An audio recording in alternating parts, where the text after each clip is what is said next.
membaca Mazmur pasal 1 ayat 1 sampai ayatnya yang ke-6. Berbahagialah orang yang tidak berdiri di jalan orang berdosa, tetapi yang kesukaannya ialah Taurat Tuhan. Ia seperti pohon yang ditanam di tepi aliran air, dan yang tidak layu daunnya. Bukan demikian orang fasik. Sebab itu orang fasik tidak akan tahan dalam penghakiman.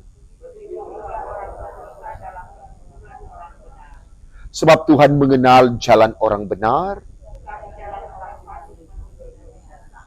Yang disebut berbahagia kita yang membaca dan yang memelihara kebenaran sabda firman Tuhan dalam kehidupan. Amin. Sebelum khotbah, bolehkah ada pujian dari seluruh pria? Nanti setelah pria membawakan pujian, diundang seluruh wanita.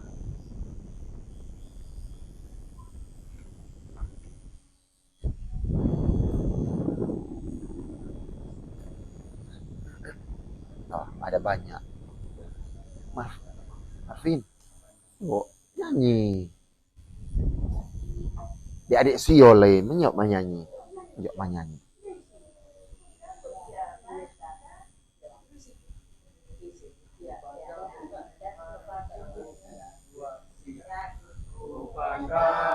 Hari esok dengan segala harapan dan kuyakan aku menghadapi hidup ini, sebab ku tahu hari esok ada dalam tangannya. Yesus menjamin bagi yang mau percaya. Haleluya, haleluya, Yesus sumber harapanku. Haleluya, haleluya, mulia dan agung. Terima kasih, Tuhan memberkati seluruh pria yang boleh membawakan pujian. Diundang seluruh wanita. Ada sambilan tadi. 10 dan pendeta.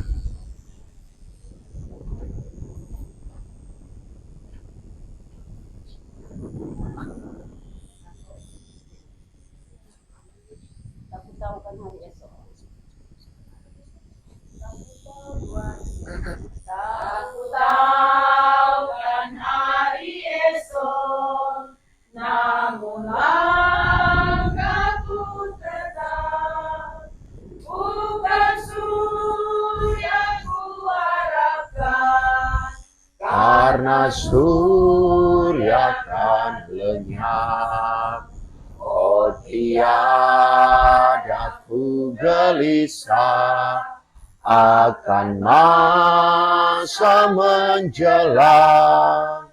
Ku berjalan serta Yesus, maka hatiku tenang.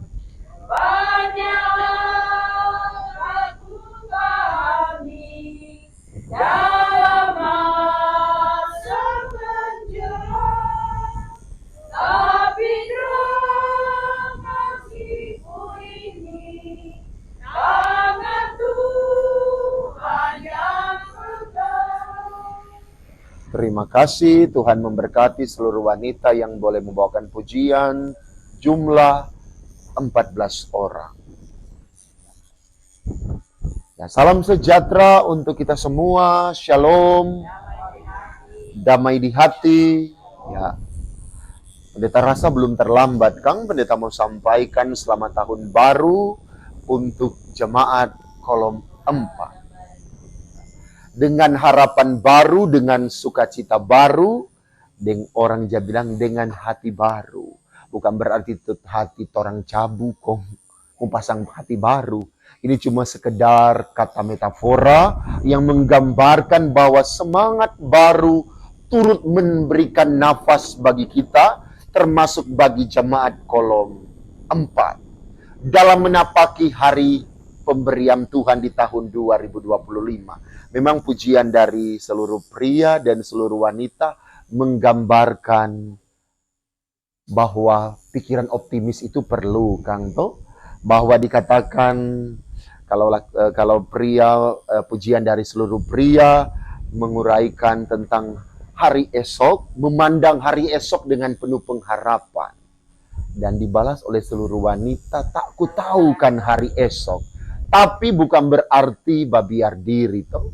Tetap maju melangkah sebab Tuhan tidak pernah berubah. Dia sertai hidup kita di tahun 2024, so pasti juga Dia akan sertai kita di tahun 2025. Kesusahan 2024 boleh terang tuturkan lewat pengalaman iman. Dan 2025 juga ada dia kesukaran tersendiri. Maka bagian firman Tuhan ini Mazmur pasal 1, cuma 6 ayat Bapak Ibu Saudara sekalian. Menggambarkan tentang ternyata orang itu Tuhan perhadapkan dengan pilihan. Orang ini manusia tidak pernah lepas dari apa yang namanya pilihan. Orang bangun tidur jo kamari langsung diperhadapkan dengan pilihan. Mau mandi atau cuma mau baca cuci muka. Orang lain mau datang di ibadah ini mau pakai capatu atau mau pakai solop. Mau basmengken warna apa. Toh semua orang ini tidak akan pernah lepas dari apa yang namanya pilihan. Orang selalu berpikir ini pilihan yang saya pilih, so pasti dia ada keuntungan, tapi juga ada dia konsekuensi. Sebab dalam bacaan ini ketika pendeta merenungkan ini 6 ayat ini, ternyata tidak ada yang Tuhan ciptakan orang jahat.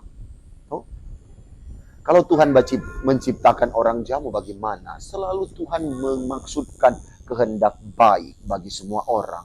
Adam waktu Tuhan paruh di Taman Eden, tidak sedikit pun Tuhan merencanakan kejahatan. Tapi memang ya Adam pilih jalan yang lain. Berdasarkan pilihannya. Itu kalau orang baca dalam Kejadian pasal 3. Anak-anak Adam juga. Kain dan Habel. Semua ada pilihan. Tuhan bilang, hai, dosa sudah mengintip di depan pintu. Artinya semua ada pilihan. Bagian firman Tuhan ini juga di Mazmur pasal 1, ayat 1 sampai ayat 6. Pemazmur memberikan jalan bagi orang percaya. Mau pilih jalan orang benar atau jalan orang fasik.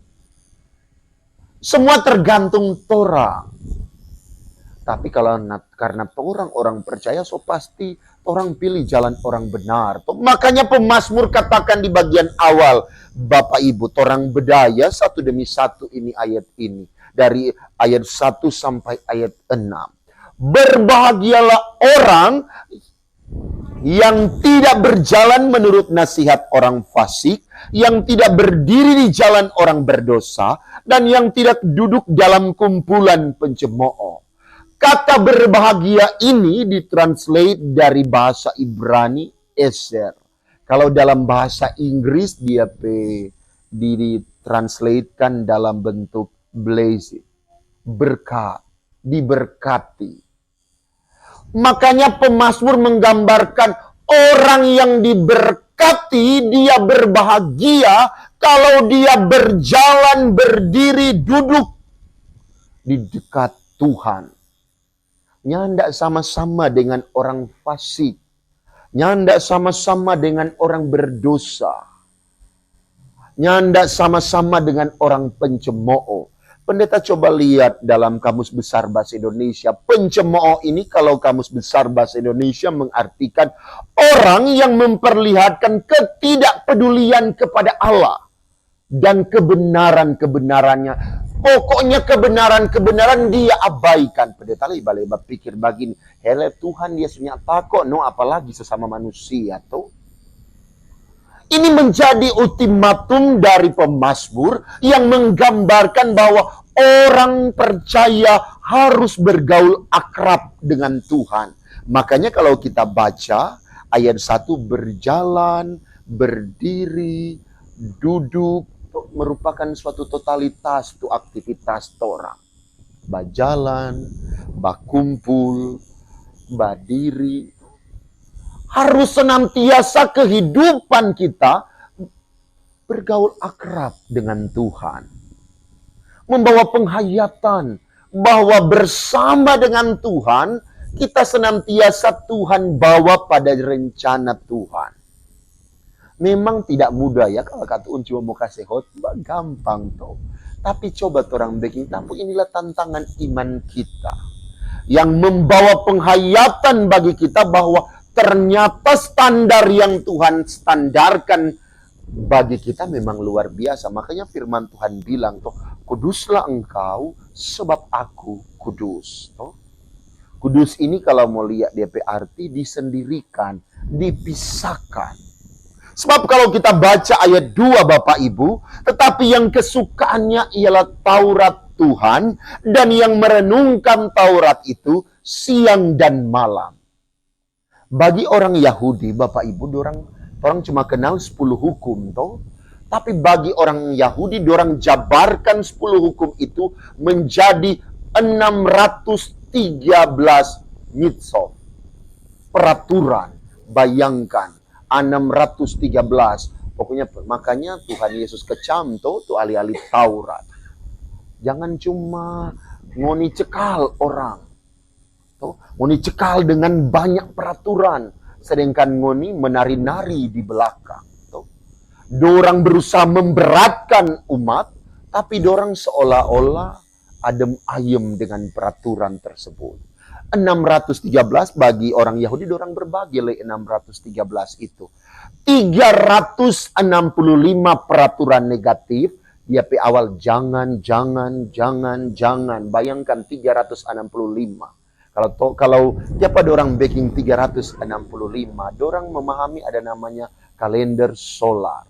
Kalender solar ini dihitung perputaran bumi mengelilingi, rotasi bumi mengelilingi matahari. 365. Bayangkan orang Israel, kalau orang mau hitung 365 hari, dari hari pertama sampai tanggal 31 Desember, banyak kata jangan. Bagaimana lah itu? Standar yang Tuhan pasang biasa. Bahkan ada ini 365 perintah negatif yang jangan-jangan, dan 248 perintah positif. Haruslah sama dengan tuh, ingatlah dan kuduskanlah hari Sabat. Hormatilah ayahmu dan ibumu supaya lanjut umurmu. Itu perintah-perintah positif. Bayangkan 248. Bagi orang Yahudi mungkin ya, kalau pendeta lagi ketika mempersiapkan ini naskah ini, orang bilang ya 248 adalah jumlah tulang manusia dari kepala sampai ujung kaki. Itu menurut tradisi orang Yahudi. Sebab kalau ilmu kedokteran, orang cuma kenal 207 panggal tulang dari ujung kepala sampai ujung kaki. Jadi pendeta coba merikir, apakah sampai 248. Artinya bagi orang Yahudi, totalitas kehidupan mereka persembahkan bagi Tuhan. Untuk melakukan kehendak dan apa yang diharapkan oleh Tuhan. Jadi Bapak Ibu memang jadi orang percaya itu gampang-gampang susah, sebab banyak hal yang dituntut kepada kita tuh. Bayangkan orang mau melepaskan pengampunan untuk orang yang dah angka-angka teru patorang. Orang mau mengucap berkat bagi orang yang mengucap kutuk bagi kita. Membalas dorang dah bikin mungkin kejahatan, orang berusaha membalas kebaikan. Pernah pendeta kasih khotbah di kolom 4 tuh. Ada tuh orang dia bilang begini, Firman Tuhan bilang, jika ada yang menampar pipi kirimu, berikanlah juga pipi kananmu. Kalau dia masih menampar, maka datanglah murka Tuhan. Tuh. Ada tuh orang dia bilang begitu tuh. Ada tuh orang yang bilang, aduh pendeta kita koman orang baik. Mar kita tidak mau backing, mar kita kalau backing salah, kita kalah Lucifer pangkat 2. Oh. Ada tuh orang dia bilang, kita baik-baik. Mudah lebih baik kita mar, kalau backing salah, ada dia punya. Itu orang melemahkan standar. Memang berat hal yang dituntutkan kepada kita. Makanya ayat 2 lebih mempertegas. Yang merenungkan Taurat itu siang dan malam. Merenungkan di sini mencakup totalitas, bayangkan siang dan malam. Sehingga seringkali ketika pendeta merenung, seolah-olah menampar orang para hamba Tuhan. Aduh, cuma jadi lihat pendeta, cuma dapat lihat dia, lanjut pendeta. Cuma dapat lihat pendeta di saat dia pakai toga. Mar kalau dia sok turun kamari, oh Tuhan, Herodes mar kalah. Tuh. Cuma dapat lihat malaikat pas di mimbar. Mar kalau dia kelar, aduh. Sebab ada kok cerita atau begini. Kisah pernah pendeta secerita. Ada kata ini pendeta dan khotbah tuh ada tuh bagian firman Tuhan dalam Injil Lukas dan Injil Matius yang menceritakan tentang jika kamu melihat saudaramu dalam ketelanjangan, berikanlah juga jubahmu. Tuh. Pendeta kata di ibadah gereja memang berapi-api dari khotbah itu tuh tentang kasih. Ya, kalau kata orang pendeta dia kasih tangan dulu pejemaat, jadi dia pe keluarga kata udah badengar, no? Karena kata itu pendeta dia kasih tangan, so pulang lebih dulu tuh dia pe keluarga. Pulanglah ini Bapak pendeta di pastori, kok mau lanjut pelayanan. Lanjut pelayanan, dia cari-cari dia pe setelan jas. Dia pe setelan jas yang dia beli kartu di eksekutif toh. Jadi dia pay price memang agak mahal. Jadi dia cari, mama ada lihat kita pay jas, oh ada di lemari toh. So bingung cari, semua terlambat kita ini mau pelayanan, bagaimana? Toh. Serta sibuk cari-cari, dia pay bapak tanya, ada so dia pay istri sobat cari, tanyalah pada dia pay anak-anak toh. Dek, dah lihat betul bapak pay jas. Kata karena anak-anak dia polos mengaku tuh.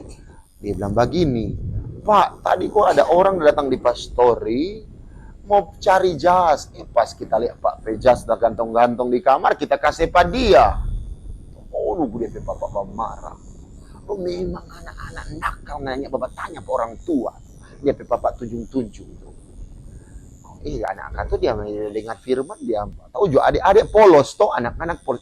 Papa bilang dang tadi di khotbah tuh kalau ada yang memerlukan kasih, ini ada orang yang datang di pastori butuh jas. Itu papa lainnya ada kehilangan akal. Dia bilang bagi, hei anak, itu firman Tuhan, itu for jemaat, bukan for pandita. Tuh.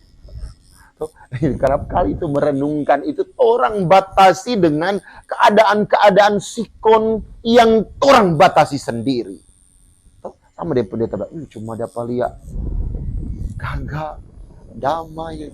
Kalau pas udah pakai toga, kok ada pakai orang pakai baju dinas begini. Mar kalau kelar itu dia kalau baca cerita kalah Herodes.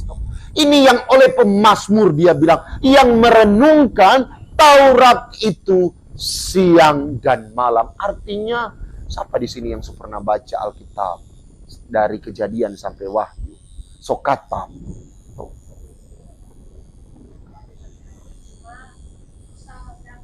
Mau backing toh? Kalau baca orang dapat backing, mar coba mau backing toh. Apalagi itu mengena petorang, oh Tuhan toh. Itu yang oleh pemazmur merenungkan Taurat itu siang dan malam. Sebab orang yang bergaul akrab dengan Tuhan, Mazmur pasal 1 ayat 3 memberikan gambaran.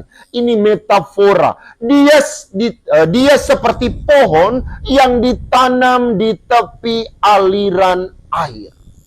Wah, luar biasa. Mazmur menggambarkan ini orang-orang yang bergaul akrab dengan Tuhan. Digambarkan seperti pohon yang ditanam di tepi aliran air. Tapi bukan berarti juga itu pohon itu so terjamin dia cuma babadiang. Dia harus merambatkan akar-akarnya di batang air, menyerap nutrisi. Kasih kuat dia pe akar supaya angin tidak akan merobohkan. Supaya daunnya tetap hijau, dia menghasilkan buah dan bunganya. Dia harus bekerja. Jangan orang lihat tuh pohon itu cuma ada babadiang, dia kan tuh berusaha. So begitu orang percaya Bapak Ibu. Orang percaya dalam kehidupan senantiasa anugerah itu harus direspon. Harus ada kegerakan dari kita. Orang juga kalau pakai handphone kongsonya aja charge bagaimana? Mau hidup bagaimana tuh handphone? So begitu orang beriman di ibadah, orang beriman sementara aja charge. Baik lewat pujian, lewat orang berdoa, lewat firman, sehingga tidak jarang ada jamaat dia bilang, tuh dia pe doa mengena, tuh dia pe khotbah mengena, baking berkat. Itu yang oleh pemazmur. Dia seperti ditanam di tepi aliran air. Dan pemazmur juga yang menghasilkan buahnya pada musimnya. Artinya pemazmur menggambarkan kehidupan orang percaya itu tetap ada dalam rencana Tuhan dan selalu indah pada waktunya. Orang dalam keseharian ada musim durian, ada musim mangga. Bukan berarti ketika orang bersama dengan Tuhan, orang berpikir, orang hidup ini memang sudah terjamin penuh. Tiap hari Tuhan sediakan. Dengan apa yang orang kehendak.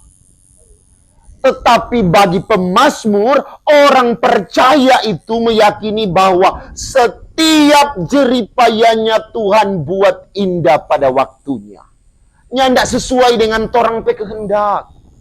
Sebab seringkali orang berdoa, Tuhan kita so butuh ini. Kong Tuhan belum kasih, orang so menggerutu pa Tuhan. Orang so tidak kalah ubahnya yang akan diulas oleh pemazmur dalam ayat 4 sampai ayat 5. Orang fasik. Artinya Tuhan menghentar kehidupan orang percaya dalam prosesnya Tuhan membuat kita berucap indah pada waktunya. Waktu Tuhanlah yang terbaik. Itu yang diurai oleh pemazmur yang menghasilkan buahnya pada musimnya. Apa saja yang diperbuatnya berhasil. Ini jadi penghayatan kita. Dan jangan juga orang salah artikan ini bagian ini.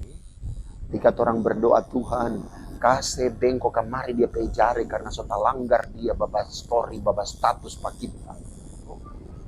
Sekian kamari dia pe kaki Tuhan karena sota langgar dia kaliling ke sana kamari karena cerita-cerita pak kita kala itu doa Tuhan yang tidak mau dengar.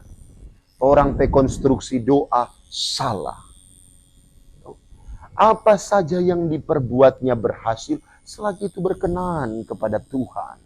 Selagi itu memuliakan Tuhan dan selagi itu hal yang mendatangkan kebaikan. Tadi pendeta so katakan di awal, Tuhan akan merencanakan kejahatan. Yeremia bilang, rancangan Tuhan adalah rancangan damai sejahtera. Mungkin saat ini orang masih sementara menabur dengan air mata. Tapi bukan berarti itu rencana Tuhan itu gagal. Mungkin saat ini orang masih tertati-tati, orang kesakitan masih menggerogoti orang pe tubuh jasmani. Bukan berarti Tuhan pe rencana gagal Bapak Ibu. Tadi itu pendeta so katakan akan indah pada waktunya. Waktu Tuhanlah yang terbaik. Ini jadi penghayatan bagi jemaat kolom 4. Dan mari orang ulas ya bagaimana ini orang fasik. Ini orang fasik bagaikan sekam yang ditiupkan angin. Ini sekam ini kalau ke orang kakas bilang dia wene. Kalau kulit padi. Karena kalau KBBI bilang kulit padi atau gandum yang dihasilkan setelah ditumbuk. Artinya apa? Ini orang fasik seperti sekam. Di mana angin bawa, di situ dia pergi. Artinya nyandak konsisten, nyandak ada komitmen. Tak iko-iko, di mana orang bawa dia pergi. Di mana dia terbang akang dia pergi. Orang percaya harus konsisten dan komitmennya terjaga di dalam Tuhan. Mau bentuk bagaimana kehidupan, mau jungkir balik bagaimana orang berjalan bersama dengan Tuhan, tetap orang berucap Tuhan baik. Tuhan selalu membawa berkat bagi kita. Menurut Katun, Tuhan pe waktu, bukan orang pe waktu.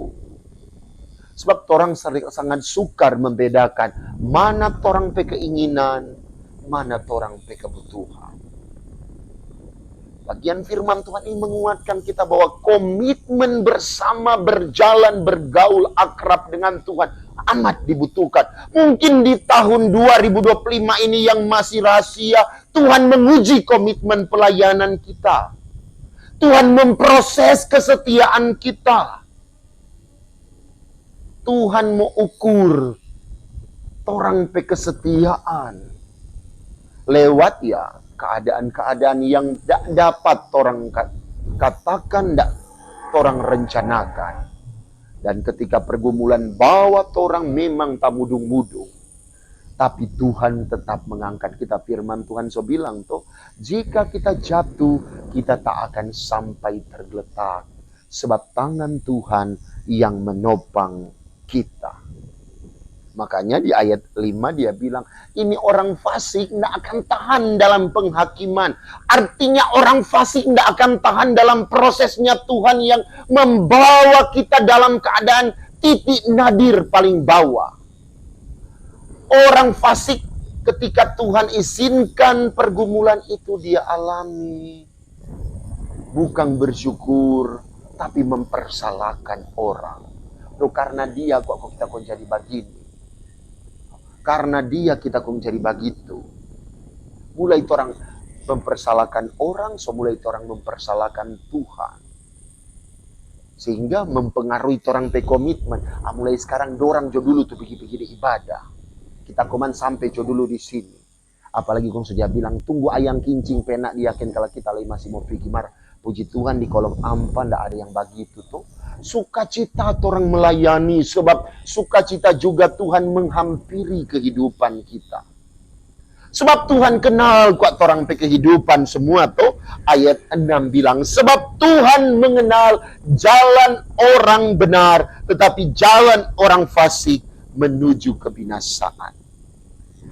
Ketika ini ayat 6 ini, pendeta tak ingat ada satu lagu. Ini juga jadi kerap kali jadi pendeta pe lagu kesukaan tuh. Dia pe penggalan lirik seperti ini. Bukan sekedar ucapan yang keluar dari bibir, tapi lain di dalam hati. Di hadapan manusia boleh kau bersandiwara, tapi jangan kepada Tuhan. Kalau dia pe lirik-lirik mengakulah kepada Tuhan. Artinya orang kuat hidup ini Tuhan tahu. Mau seapik dan serapi apapun orang bersilat di dia, Tuhan tahu orang pe motivasi. Orang pe tujuan tuh masih mau terpikir Tuhan so kenal. Oh ini pendeta Arka pe maksud. Jadi tidak dapat orang bersandiwara, Tuhan kenal orang sampai orang pe kedalaman hati. Karena Tuhan kenal orang ketika pun dalam orang pe kelemahan. Orang minta Tuhan koreksi kita kalau salah. Tuhan ubahkan kita. Tuhan mungkin di tahun 2024 banyak bolong-bolong kita. Di tahun 2025 ini koman kita komitmen. Seberat apapun ini akan saya jalani dengan Tuhan. Sesukar apapun hidup ini kita akan nikmati bersama dengan jemaat kolom 4. Sebab Tuhan membawa tahun 2025 ini untuk kolom 4 adalah tahun rahmat Tuhan. Kita ingat waktu keluarga muswakan. Kita tahun terakhir kan pimpin itu ibadah kolom di situ. Inilah pendeta perdana. Maksudnya banyak itu semua terang Tuhan berencana. Pendeta yang sudahi di tahun 2024. Dengan perkenanan Tuhan juga. Pelayanan Tuhan anugerahkan. Membuka di tahun 2025. Sehat-sehat, kuat-kuat semua. Banyak orang berdoa. Satu hal yang pendeta mau pesankan. Ada tuh lagu Jotora ingat. Kalau mau mengawali di tahun 2025 ini. Orang nyanyi Jo. Tak pernah Tuhan janji. Banyak hal yang akan pasti orang hadapi. Tak pernah Tuhan janji lautan kan tenang. Pokoknya menyanyi Jo itu, tapi dia lirik terakhir kasih kuat. Dia berjanji akan dampingi orang semua. Tuhan memberkati. Amin. Bolehkah ada pujian dari pelayan?